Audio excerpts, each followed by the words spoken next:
चौथा पॉइंट था तो क्या था, मंत्रिपरिषद और नौकरशाही।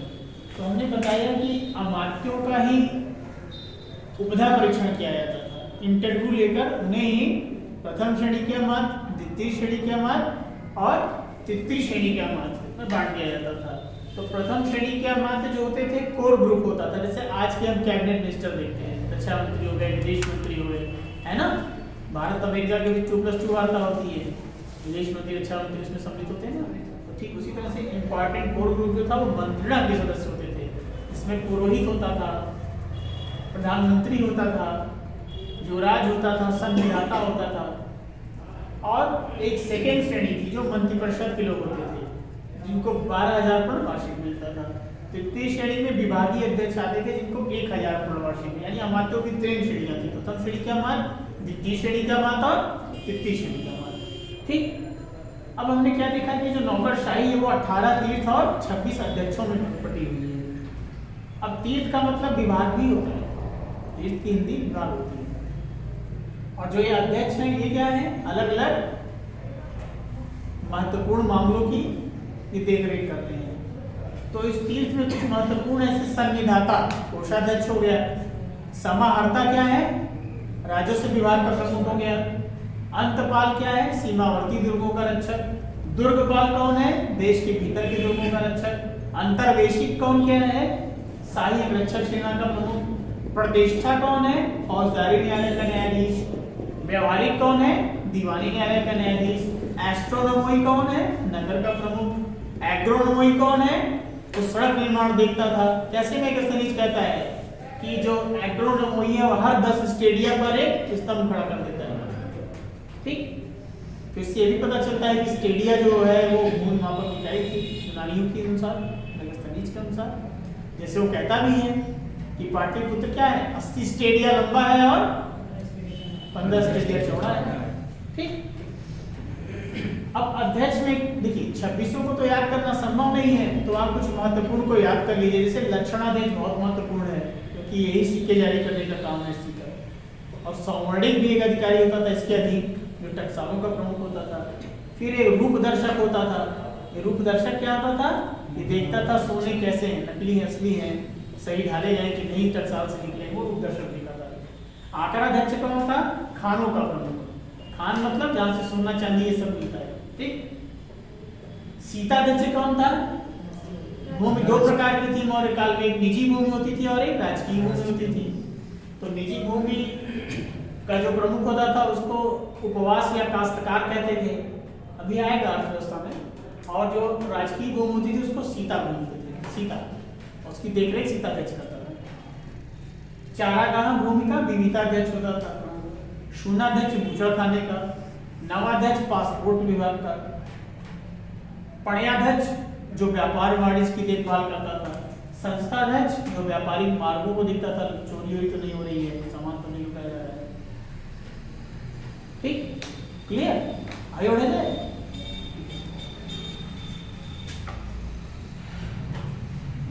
तो पर 10% बिक्री कर लगता था, ये मेरे से नहीं कहता है, कहता जो बिक्री कर नहीं देता था उसको मृत्यु दंड दिया गया, टेक्सटोरियल। आज है भारत में, ऐसा तो नहीं है। यही तो पुलिस स्टेट साबित करते हैं। जब हम ये कहेंगे डिबेट की प्रशासन कैसा था, लोक कल्याणकारी था या पुलिस प्रशासन था, तो कहीं न कहीं पुलिस प्रशासन या कहेंगे उत्पीड़क प्रशासन, तो यही सब आएंगे। बिक्री करने की कुछ करा तो दंड दे रहे हैं। अंगभंग सामान्य अपराध में, अगर चोरी करे तो अंगभंग कर दिया जाता था। और मृत्यु दंड तो अशोक स्वयं कहता है कि 3 दिन की मोहलत देंगे, बस मृत्युदंड को उसने खत्म नहीं किया था। नहीं, अशोक बहुत सही सुधरी होता, तो अपने भाई को मार के क्यों बैठता, आखिर उसको जो क्या नाम था सिंह था, उसको मार के क्यों बैठा था। हाँ, उसकी 273, 269, 4 वर्ष के जो राज्याभिषेक में 4 वर्ष का अंतराल, वही चीज है कि पहले से कहीं कहीं साबित करता है। और सभी बौद्ध अनुसूचियां कहती है, कोई कहता है 99 भाइयों की हत्या कर दिया, कोई कहता है केवल 1 भाई की हत्या किया, तो हम एक ही मान के चलते हैं कि सिंह की हत्या किया होगा। 99 भाई संभव नहीं है। लेकिन ये तो देखिए एक बात आप और याद रखिए, क्षमा शुरुती उसको जिसके पास गए हो उसको क्या जो दंतहीन, हाँ, सरल, दंत विहीन, नख विहीन, विनीत और सरल। अरे भाई पानी वाला सांप है, जा रहा है तो आप भी कहेंगे चलो हटो, हाँ? वही कोबरा रहे सामने पड़ जाए तो आपको माफ करके निकल जाए चुपचाप, तो ठीक है। पानी वाला जब निकल ही जाएगा, अच्छा कोबरा भी उसी तरह निकल जाए तब समझिए। शक्तिशाली अगर वो आपको सुने हैं, मतलब जो शक्तिशाली होते हैं वही माफ करते हैं, कमजोर नहीं। तो ये साहस कोई निर्बल का अस्त्र नहीं है।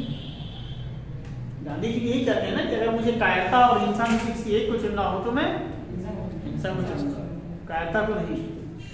ठीक है, तो कहने का मतलब है कि अशोक ने शुरू में अपने शक्ति को प्रदर्शित जरूर किया, लेकिन उसको एहसास हो गया कि इस पावर का कुछ नहीं है।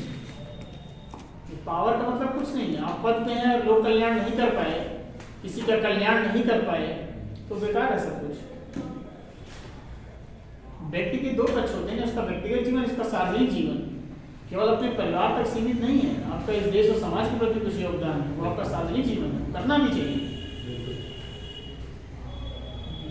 कुछ घटनाएं बहुत सीख मिल आती है, जैसे कल की घटना आपने देखा, आपको वायरल हो रही है। कौन सा क्या विनोद कांबली और सचिन तेंदुलकर। हाँ सर, मिल रहे हैं। बचपन में एक साथ खेलते थे और कांबली बहुत ज्यादा इनसे अच्छा था, लेकिन रास्ता इन्होंने गलत जगह चुन लिया। उसको ग्लैमर पसंद था, इसको सही रास्ते पे चलना सचिन को मेहनती था, इग्नोर करके चला गया। बता रहा था कि सचिन भी जो है हाथ छुड़ा के नहीं, उनका मानसिक कुछ संतुलन भी गड़बड़ हो चुका है। हाँ। गाना गा रहा था तो मानसिक संतुलन, तो कहीं कहीं उसको केयर की जरूरत थी, लेकिन उसने क्या किया, जब उसकी एज थी मेहनत करने की तो उसने उसका दुरुपयोग किया। विक्ट्री कर अगर कोई नहीं चुका रहा है, विक्ट्री कर नहीं चुका रहा है तो क्या होगा, मृत्युदंड। ठीक, न्याय व्यवस्था तो आपको पता है कि सर्वोच्च न्यायाधीश कौन है, कार्यपालिका, विधायिका, न्यायपालिका कौन है, राजा। तो अशोक चाहे 3 दिन की मोहलत देता है, कहता नहीं मैं 3 दिन की मोहलत दे रहा हूँ, चौथे स्तंभ में कहता है जो मृत्युदंड पाए हैं मैं 3 दिन की मोहलत दे रहा हूँ, पश्चाताप कर लो। ठीक, तो न्याय व्यवस्था का प्रमुख कौन है, राजा। न्यायालय 2 प्रकार के हैं, कौन कौन से, धर्मस्थी और कंटक शोधन। धर्मस्थी कौन सा है, दीवानी, कंटक शोधन फौजदारी। और अभी मैंने आपको लिखवाया है कि दीवानी न्यायालय का प्रमुख व्यवहारिक कहलाता था और फौजदारी का प्रतिष्ठा। इंपॉर्टेंट है। दंड में अंग भंग भी होता था, किसी ने चोरी कर लिया, कैसे सऊदी अरब में होता है, अरबन कंट्री में हाथ काट लिया है, उसी तरह था यहाँ भी। एक सनीज कहता है कि अंग भंग भी किया जाता था।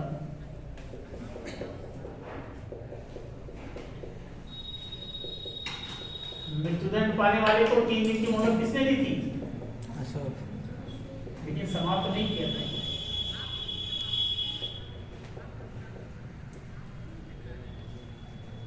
ठीक, धर्मस्थी और कंटक शोधन। धर्मस्थी मतलब दीवानी और कंटक शोधन न्यायालय कैसे थे, फौजदारी न्यायालय। दीवानी न्यायालय का प्रमुख व्यवहारिक होता था और फौजदारी न्यायालय का प्रतिष्ठा। ठीक, क्लियर।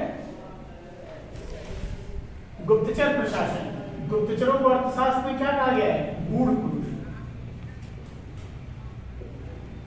और गुप्तचर विभाग को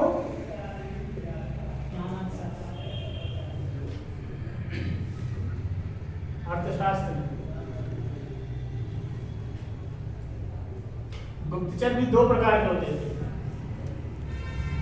संस्था और संचार। संचार में एक ऐसी परिवारजिका नाम की गुप्तचरी होती थी, स्त्री वेश में गुप्तचरी करते थे।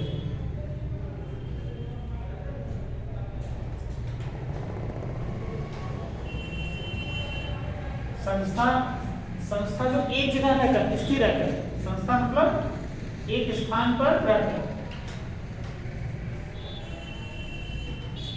और संचार क्या, घूम घूम कर गुप्तचरी करना।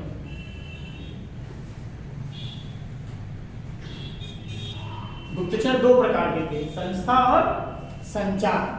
संस्था गुप्तचर क्या था, एक जगह रहकर, जैसे इस कॉलेज में नियुक्त कर दिया गया, मौर्य काल में नियुक्त कर दिया, मैं संस्था गुप्तचर हूँ तो मैं यही रहूँगा, यही सूचना पहुँचाऊँगा, चुपके से निकल जाऊँगा खाने के बहाना और मौर्य सम्राट को पहुँचाऊँगा कि इस कॉलेज में क्या हो रहा है, तो वो संस्था हो गया।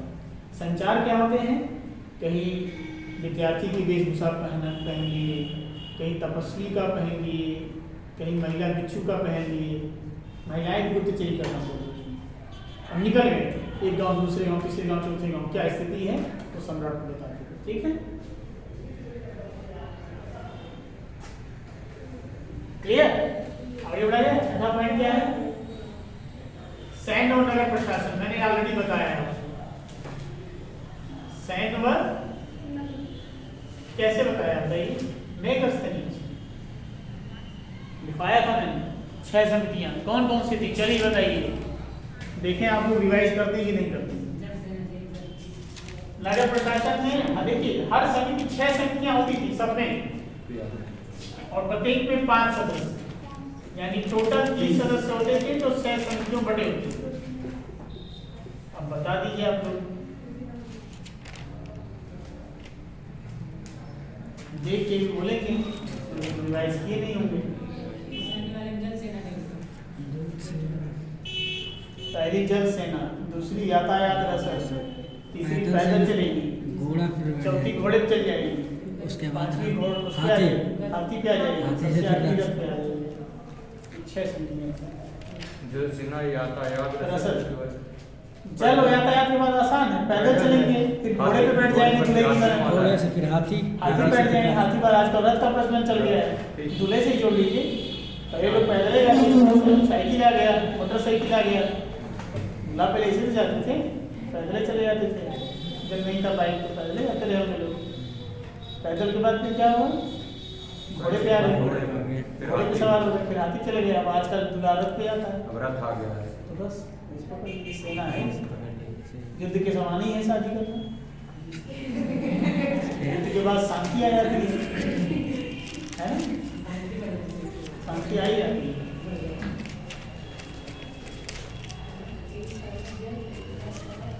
शांति मतलब जिम्मेदारी आ जाती है, आप अपने हिसाब से नहीं रह सकते, अपने अनुसार जीवन नहीं जी सकते।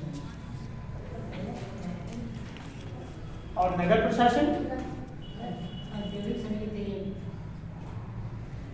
कोड है, इसे बना लीजिए, तब नहीं भूलेगा। नगर प्रशासन का IFCTVS,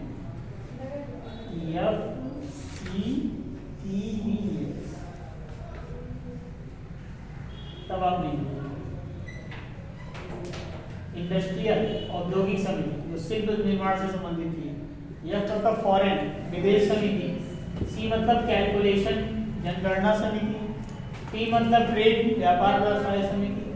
बी मतलब जो ब्लैक बाजारी को रोकती थी, मिलावट न कर सके, ये समिति थी। लास्ट में सेल टैक्स कर सके, बिक्री कर कोई चोरी तो नहीं कर रहा है,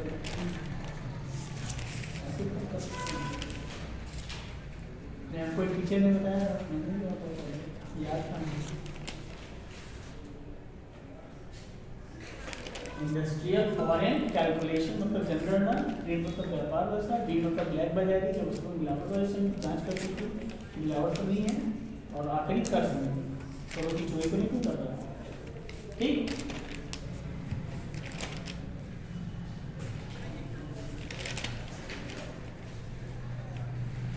नगरों में पुलिस भी होती है, शांति व्यवस्था के लिए पुलिस भी होती है, इसको रक्षित कहा गया है।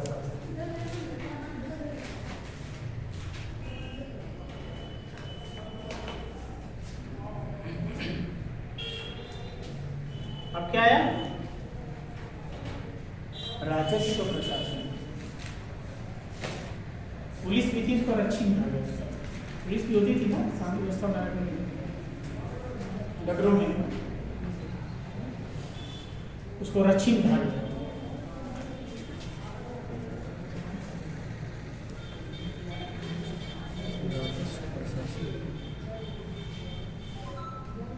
क्लियर?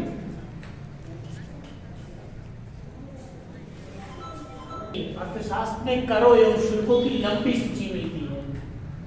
करों की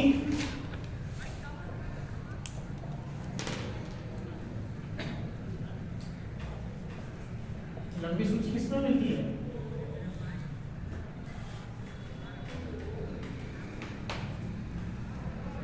अच्छा, आय का मुख्य स्रोत क्या था?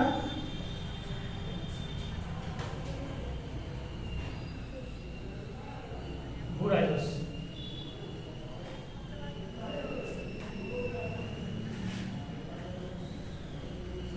मेगास्थनीज 1/4 कहता है। 4/6।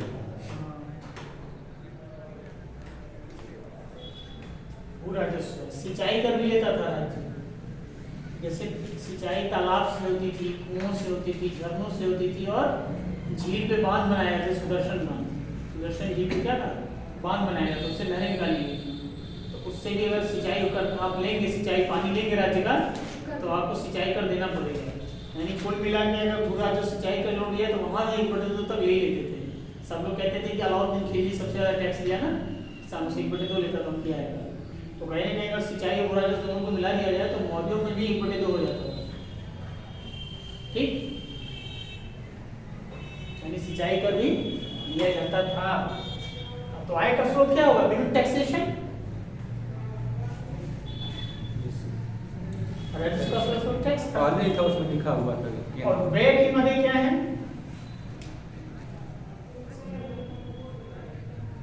सार्वजनिक निर्माण व वेतन। ये दो मुख्य व्यय की मदे हैं। और आय की मुख्य मदे क्या है? भू राजस्व। चाणक्य चाणक्य ने क्या कहा है? चना नहीं लिखा है चाणक्य। चाणक्य ने 1/6 कहा कि 1/6 लिया जाता है मौर्य काल में। उसमें मेगास्थनीज ने कहा नहीं, 1/4 लिया जाता है।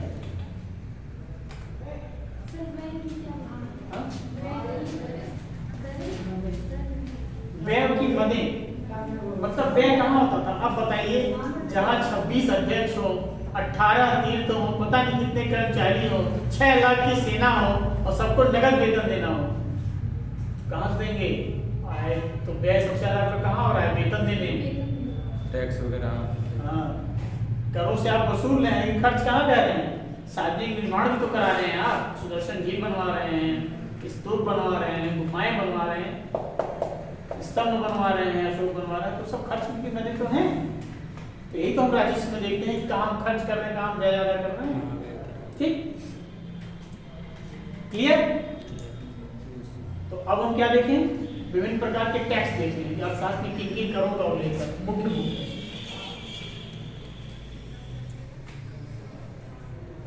जैसे एक कर है प्रणय कर।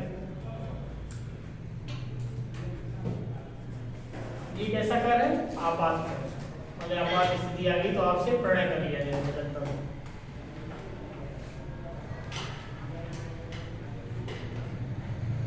मान लीजिए आप पशु चला रहे हैं, और कहाँ लेके पशु पहुंच गए आप? पशु लेकर मान लिया हम पशु चरा रहे हैं, और कहाँ पहुंच गए आप? सीता भूमि में।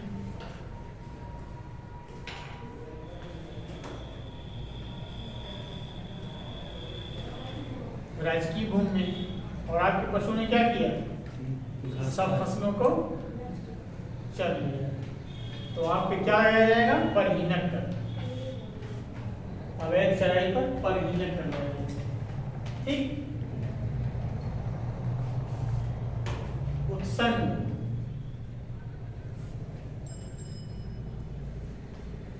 प्रजा द्वारा राजा को उपहार के रूप में।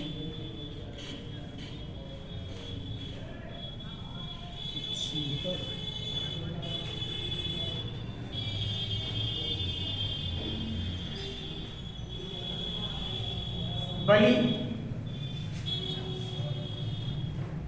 एक प्रकार का धार्मिक कर्ता। उत्संग मतलब प्रजा द्वारा जो राजा को उपहार के रूप में दिया गया है, तो उत्संग कहलाता है।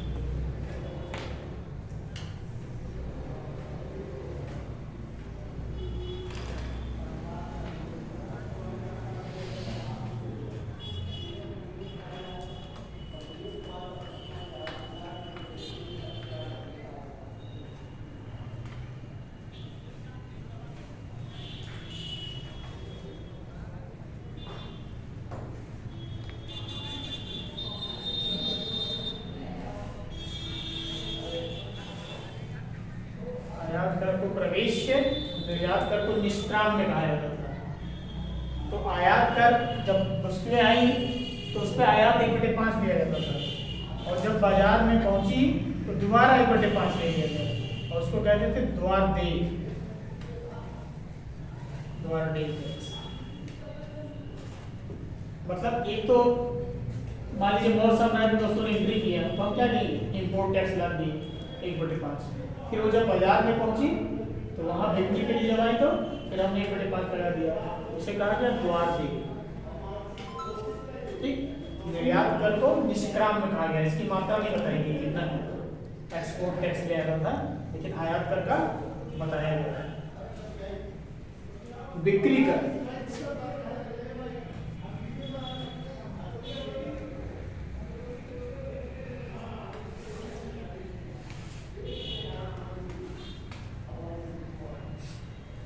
अब इससे आपको क्या पता चल रहा है टैक्स? टैक्स ले लेके पैसा भर देते। मतलब व्यापक स्तर पर जो कर बहुत वसूला ज्यादा, जाता तो है। कुछ कम बता रहा हूँ, उसमें नाम बहुत ज्यादा टैक्स दिए हुए हैं। गाउलमिक है, और फिर पता नहीं कौन सा एक और टैक्स है जो रक्षा के बदले घूम के, जैसे आप कहीं सेना जा रही है, सेना भक्त कर, एक और था सेना, मतलब सेना जा रही तो आपकी फसल नष्ट नहीं करेगी, वो भी एक टैक्स दिया था। मतलब खांची भर, जैसे गाँव करते हैं खांची भर टैक्स। हर एक चीज में। हाँ, आयात कर प्रवेश को प्रवेश्य कहा जाता था। आयात कर का नाम था प्रवेश्य, उसके बाद निर्यात कर है, उसका नाम था निष्क्राम्य, और बिक्री कर जो आयातित वस्तुओं पे लगाया जाता था वो कितना रहता था 1/10, और देशज वस्तुओं पर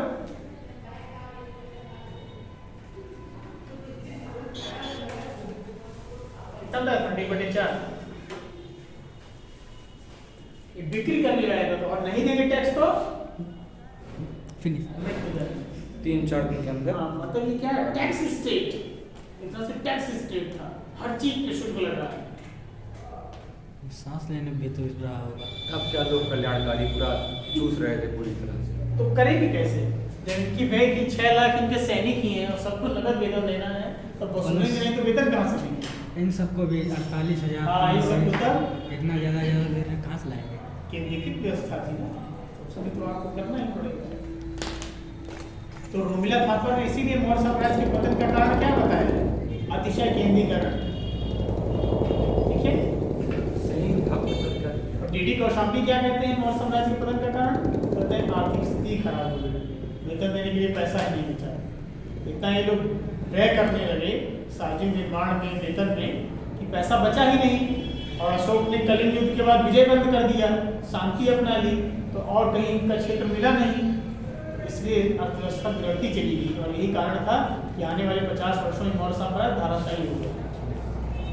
और पतंजलि ने भी कहा है, जो पश्चिमी सूर्य के पुरोहित थे महर्षि पतंजलि, कौन पतंजलि? इनका अष्टांग योग है, यम नियम आसन प्राणायाम प्रत्याहार धारणा ध्यान और समाधि, अष्टांग योग।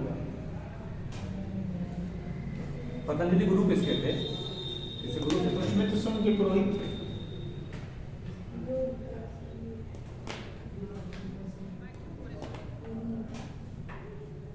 और पाणिनि महापद्मन लिखे थे।